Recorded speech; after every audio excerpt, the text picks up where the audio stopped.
L'Exode, chapitre 18.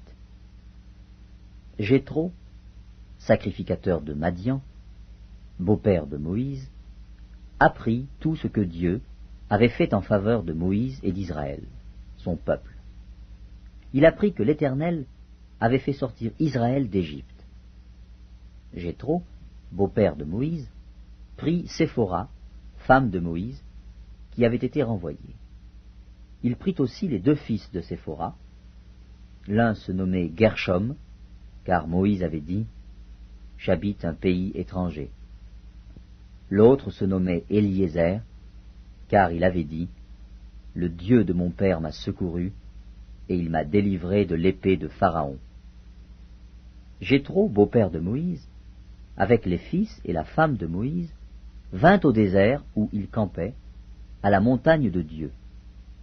Il fit dire à Moïse, « Moi, ton beau-père Jéthro, je viens vers toi, avec ta femme et ses deux fils. » Moïse sortit au-devant de son beau-père, il se prosterna, et il le baisa.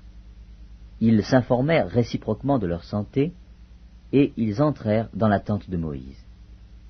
Moïse raconta à son beau-père tout ce que l'Éternel avait fait à Pharaon et à l'Égypte à cause d'Israël, toutes les souffrances qui leur étaient survenues en chemin, et comment l'Éternel les avait délivrés.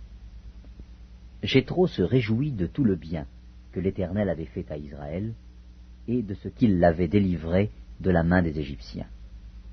Et Jéthro dit, « Béni soit l'Éternel, qui vous a délivré de la main des Égyptiens et de la main de Pharaon, qui a délivré le peuple de la main des Égyptiens.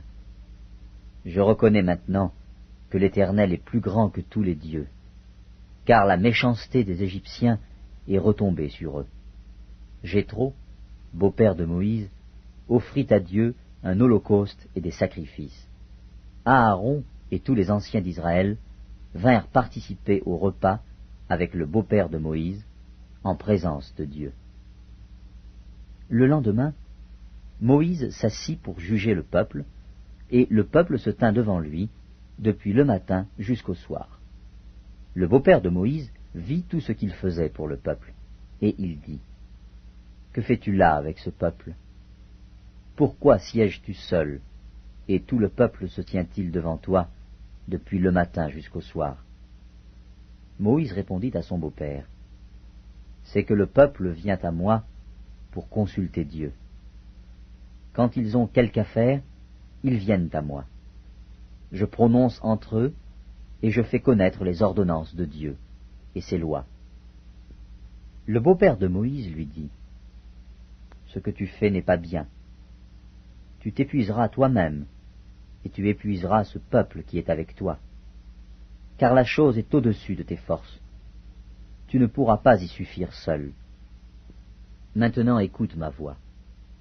Je vais te donner un conseil, et que Dieu soit avec toi. Sois l'interprète du peuple auprès de Dieu, et porte les affaires devant Dieu. Enseigne-leur les ordonnances et les lois, et fais-leur connaître le chemin qu'ils doivent suivre et ce qu'ils doivent faire. Choisis parmi tout le peuple des hommes capables, craignant Dieu, des hommes intègres, ennemis de la cupidité. Établis-les sur eux comme chefs de 1000, chefs de 100, chefs de 50 et chefs de 10. Qu'ils jugent le peuple en tout temps, qu'ils portent devant toi toutes les affaires importantes et qu'ils prononcent eux-mêmes sur les petites causes. Allège ta charge et qu'ils la portent avec toi. Si tu fais cela, et que Dieu te donne des ordres, tu pourras y suffire, et tout ce peuple parviendra heureusement à sa destination. » Moïse écouta la voix de son beau-père, et fit tout ce qu'il avait dit. Moïse choisit des hommes capables parmi tout Israël, et il les établit chefs du peuple, chefs de 1000, chefs de 100, chefs de 50 et chefs de 10. Ils jugeaient le peuple en tout temps, ils portaient devant Moïse les affaires difficiles, et ils prononçaient eux-mêmes sur toutes les petites causes.